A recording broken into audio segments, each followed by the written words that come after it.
Mariyaha guud ee shirkadda Gulf Energy Marel iyo waliba Hargeysa Automotive Engineer Ahmed Ali Ubaxle oo markii ugu horeysay ka hadlay qaadashada kaarka diiwaangelinta codbixiyaha oo la filayo inay dhawaan ka bilaabi doonto gobolada Sool gaar ahaan Buuhoodle Qurlugud iyo Cayna waxaana sidoo kale intii uu shirkan jaraa'id ku guda jiray uu ka hadlay xukunkii maxkamadda ciidamada qalabka Soomaaliland ay ku riday eedeysanayaashii loo haystay dilkii alla naxariisto jannaha ka waraabiya taliya Cabdirasaaq Casayr iyo waliba sidoo kale wareejinta dekada Barbara ugu horreeyna Engineer Ahmed Ali Ubaxle Mariyaha guud ee shirkadda Gulf Energy Marel iyo Hargeysa Automotive waxa uu ka hadlay habkobaca dhaqaale ee shirkadda waxyaabaha ay higsanayaan iyo sidoo kale waxyaabihii uu qabsoomay maanay anagu shirkadahan laba shirkadood halkan isku jiraanahay shirkadu waxa la yiraahdaa Gulf Agency Marel Services waxa la aasaasay sanadkii 2012 waxay shirkadani takhasus ku tahay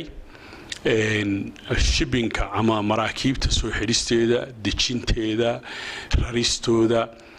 iyo wakiilnimadooda waxa kale ay samaysaa wax la yiraahdo customs clearance iyo forwarding taasoo aanu ka mid nahay network caalamiya oo la yiraahdo WCA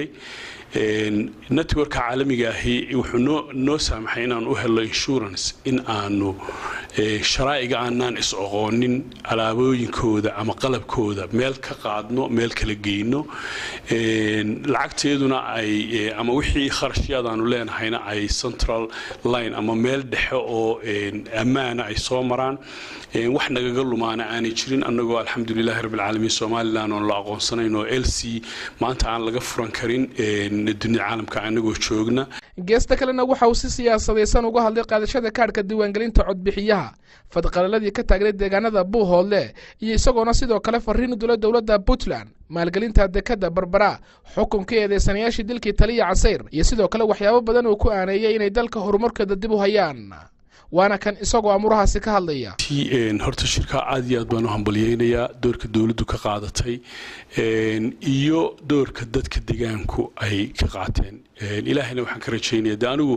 qof nabadgelyada jecel baan ahay deegaan aad iyo aad u xasrad badan baan ka soo jeedaa dadka deegaanka degan iyo kuwa deegaanka degan intaba waan u hambalyeynayaa inay nabadda ka shaqeeyaan diiwaangelinta deegaanka Qurlugud iyo Cayn qaybteedan soke runtii qaybaha aan aad u danaynayo iyo siyaasiyan weeye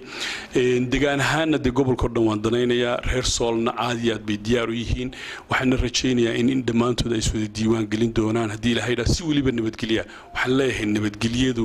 waa waxa muftaaxa u ah horumarka nolosha ilaahay subxaanahu wa ta'aala mar walba iimaanka iyo ammaanka markuu ka hadlay mar walba ammaanka ayuu soo horumarinay meelaan ammaan jirin iimaan ma jiro meelaan ammaan jirin ganacsi ma jiro meelaan ammaan jirin horumar ma jiro meelaan ammaan jirin diila ma jirto marka waxaan leenahay dawladuna kullayba waqtigeedii waa iska gabagabo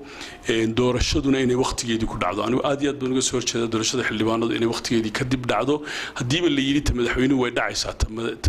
xildhibaanaduna hala dhacdo nimankan wax matarayaashaahi hanaga hor dareeraan dalka waqtiga iyaga soo gaarsiiyay xeerarka iyaga la seexay